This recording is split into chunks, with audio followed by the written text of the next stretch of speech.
Recruitment নিয়ে। একটা হচ্ছে 27 সেপ্টেম্বর 2024 আপনারা 167 পোস্ট ফরেস্ট গার্ড আপনারা সেটার জন্য, আরেকটা হচ্ছে রিসেন্টলি যেটা ফরেস্টার। কবে রিক্রুটমেন্টগুলি হবে? প্রথম কথা হলো ক্যাবিনেট বলেছে যে রিক্রুটমেন্ট বোর্ড তৈরি করবে। সো রিক্রুটমেন্ট বোর্ড তৈরি করার জন্য 2 দফায় মিটিং হয়েছে। যেটা I want to be very fair, I am telling. কারণ চাকরির বিষয়টি কিন্তু লক্ষ লক্ষ মানুষের, আমি তো আর চাকরি নেব না, বাট যারা ইয়াং পিপল, এডুকেটেড পিপল তারা নেই। So I don't want this process to be unfair.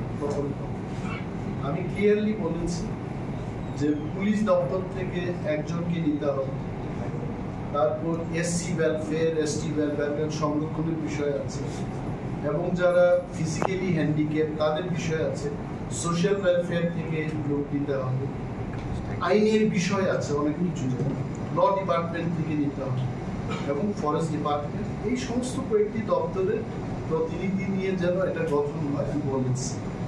নাও ওরা select, I am no one day, once that comes it will go to cabinet and maybe in the next cabinet it will get approved, তারপরে advertisement আসবে। তাও আমি বললাম যে পরীক্ষাটা যেন প্রথম না নেওয়া, কারণ ফরেস্টার এবং ফরেস্ট গার্ডের যে বিষয়, ফিজিক্যাল ফিটনেসের ব্যাপার আছে, ফিজিক্যাল ফিটনেস টেস্ট হোক প্রথম, এবং যারা ফিজিক্যালি ফিট ওদেরকেই যেন পরীক্ষা দেয়। কারণ এখন অন্ধ লোক বসে যদি ফরেস্টারের জন্য পরীক্ষা দিতে থাকি, it will not be fair. তো ফিজিক্যালি ফিটনেসটা হোক প্রথম, দেন দি রিটেন টেস্ট বা অন্যান্য যা প্রসেস বলেছি, ভেরি ক্লিয়ার, এবং এটা হচ্ছে। Thank you sir.